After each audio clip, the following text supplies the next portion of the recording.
Hello, my name is Michelle Richee, and I am going to share with you, if you will allow me, some God thoughts. And God thoughts are exactly what they sound like. What does God think about? How does God think? Well, a great example of how God thinks is opening up His Word and reading His Word, because I'm sure He thought about everything that is contained in the Word of God. But specifically, I was looking at Isaiah 57 and 58 today, a little while ago, this morning. Oh, first of all, I've got to tell you where I am. I'm at the beautiful St. Joe State Park. And it's a crying shame I can't get outside somewhere and do this, but I can't figure out a way of hooking up this camera outside. But it's so nice and peaceful and tranquil here. I've had a few visitors.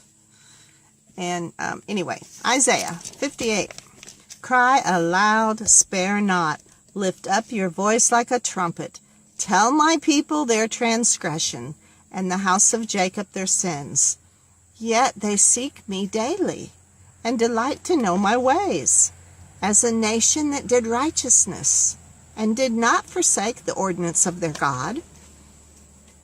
They ask of me ordinances of justice. They take delight in approaching God. Why have we fasted, they say, and you have not seen? Why have we afflicted our souls, and you take no notice? In fact, in the day of your fast, you find pleasure, and exploit all your laborers. Indeed, you fast for strife and debate, and to strike with the fist of wickedness. You will not fast as you do this day. You make your voice heard on high. Is it a fast I have chosen? A day for a man to afflict his soul? Is it to bow down his head like a bulrush, and to spread out sackcloth and ashes? Would you call this a fast, an acceptable day to the Lord? Is this not the fast I have chosen? Here it is, brothers and sisters and Facebook friends. To loose the bonds of the wickedness, to undo heavy burdens, to let the oppressed go free, and that you break every yoke?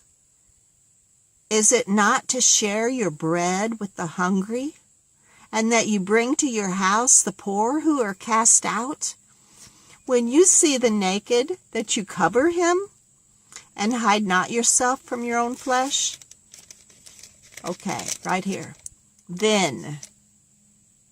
Everybody say then. Then your light shall break forth like morning. Then your healing shall spring forth speedily, and your righteousness shall go before you. The glory of the Lord shall be your rear guard. Then you shall call, and the Lord will answer. You shall cry, and He will say, Here I am.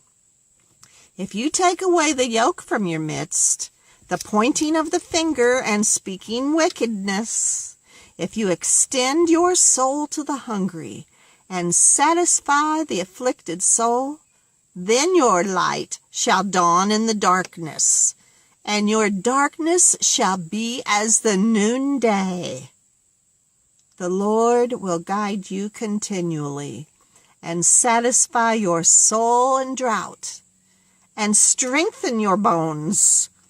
You shall be like a watered garden and like a spring of water whose waters do not fail. Those from among you shall build the old waste places. You shall raise up the foundations of many generations, and you shall be called the repairer of the breach and the restorer of paths to dwell in. Oh, isn't that awesome from Isaiah chapter 58? I want to be called the repairer of the breach, the restorer of paths to dwell in. What about you? This is Michelle Richee bringing you God Thoughts. God bless you today.